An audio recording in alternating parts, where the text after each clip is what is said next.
మన ఇంట్లో నలుగురు అన్నదమ్ములు ఉంటారు.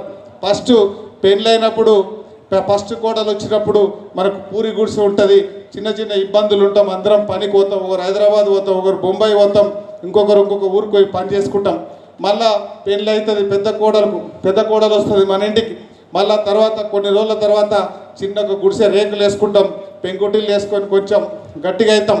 అప్పుడు రెండో కోడలు వస్తుంది. అప్పుడు కూడా ఆ కోడలు ఈ కోడలు పెద్దన్న తమ్ముడు పని చేసుకుంటూ ఇల్లు డెవలప్ చేసుకుంటూ పోతే మూడో కొడుకు పెళ్ళి అవుతుంది. అప్పటికి ఒక ఇల్లు అవుతుంది.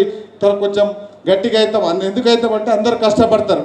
దాని తర్వాత నాలుగో కొడుకు పెళ్ళి అవుతుంది. అప్పటికి మన ఇంటి ముందర ఒక ట్రాక్టర్ ఉంటుంది, ఒక కారు ఉంటుంది, ఒక మోటార్ సైకిల్ ఉంటుంది, ముగ్గురు కోడళ్ళు ఉంటారు, ముగ్గురు కొడుకులు ఉంటారు. నాలుగో కోడలు వస్తుంది. నాలుగో కోడలు వచ్చినాక నాలుగో కోడలు ఆ చిన్న కొడుకు ఏమనుకుంటారో తెలుసా? మా కోడలు వచ్చి నా పెండ్లం వచ్చినాకనే ఇంట్లో ఇవన్నీ కారు ఇల్లు అన్నీ వచ్చింది అనుకుంటారు. అవునా? అన్నిళ్ళల్లో ఉంటుంది. అవును కదా?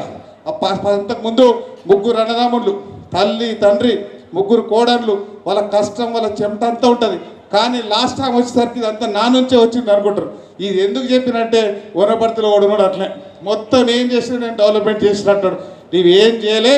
అప్పటి వరకు 3 కోడళ్ళు ఉన్నది మా చిన్నారెడ్డి గారు ఉండే వరకు 2018 వరకు ఆయన చేసిన డెవలప్మెంటే. తర్వాత మళ్ళీ ఇప్పుడు కాంగ్రెస్ పార్టీ వచ్చినాక మేము చేసిన డెవలప్మెంటే ఉంటుంది. కాబట్టి నీవేం పొడిసింది లేదు. నువ్వు సంపాదించుకున్నావు, నువ్వు ఆస్తులు సంపాదించుకున్నావు, ఇది నీకు వర్తిస్తుంది.